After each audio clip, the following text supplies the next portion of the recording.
Hola a todos, aquí les comparto un spoiler, capítulo número 14 de My Only 12% 3 de 4 basados en el libro. Papá, murmuró ella antes de morderse los labios con fuerza y camina hacia sus hermanos que se encontraban en la escalera próxima. Recuerda bien la cara de aquel hombre, a pesar de que se ve mucho mayor que la última vez que lo vio, ella nunca se olvidará del día que no volvió. El hombre le sonríe ampliamente como deleitado con crecimiento del menor. Ko parece querer caminar hacia él, pero él retrocede escondiéndose detrás de Home. El hombre frente a ellos se detiene. Pau suspiró nerviosamente, miró a su hermano, puso sus manos sobre sus hombros y lo volteó para que lo mirara. ¡Ey! Pi Pau, Pi Home, ¿por qué están aquí? Pregunta ella a punto de llorar. ¡Ey, cálmate! Dijo rápidamente Home al ver los ojos rojos de su hermano. Ella cortésmente se volteó hacia el hombre que recién había llegado. Hablaremos luego. Puedes ir y dejar flores de sándalo. Cake estaba mirando al padre de E con enojo, hizo contacto visual con Pau y se comunicaron visualmente. Se apresuró en acercarse a E y abrazarlo. Ey, espera a que cremen a mamá junto a Kay, dijo Pau. Ey duda antes de asentir y ver cómo Crab y Toph se acercan hasta donde está. No ha mostrado su cara durante los últimos 10 años. ¿Por qué tuvo que elegir aparecer ahora? No entiende. El humo negro se eleva desde la chimenea, se extiende hasta lo más alto del cielo. Ey se puso de pie y observó cómo el humo se desvanecía en el viento.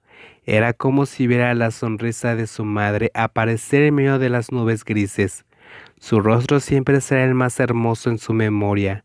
Espera que en el cielo se sienta cómoda. Él se queda esperando que el cielo quede completamente claro. Ya no hay rastro de su madre amada. El pequeño suspiró, girándose para mirar a la persona que entrelaza sus dedos con los suyos para darle apoyo. Cake sonríe amargamente haciendo contacto visual mientras acariciaba la mano contraria. No hay necesidad de palabras, pues ya con los ojos es suficiente. Ey, dice Home acercándose al menor. Ey se dio la vuelta y miró a su hermana. Por el rabadillo del ojo puede ver aún al hombre parado unos pasos detrás de ella. Quiero irme a casa. La hermana mayor pensó unos segundos un poco vacilante para decir, Ey, ¿te gustaría hablar con papá? Ey no quiere hablar, no hay nada de qué hablar. Ey, Pau llamó a su hermano con voz suave. ¿Por qué Pipao y Pi-Home todavía quieren hablar con él? ¿Por qué no están enojados? Exclamó ella con los ojos visiblemente molestos. Mamá murió por sus cigarrillos. Los cigarrillos que él fumó siempre, a pesar de que le pedíamos que no lo haga. Pau respiró hondo, siente dolor en el pecho, entiende sus sentimientos, porque él está igualmente herido. Pero, él es nuestro papá de todos modos, ey. Papá, él se fue y no regresó, dijo ella con voz suave. Pau suspiró largamente, se volteó para mirar a su padre, que estaba esperando ahí, pero cuando miró la cara de su hermano, pensó que hablar ahora no era lo ideal. Buscó con la mirada al novio de su hermano. Cake, llévate a ella a casa. Sí, señor, Cake asiente. Vamos a casa, Ey, te daré un paseo.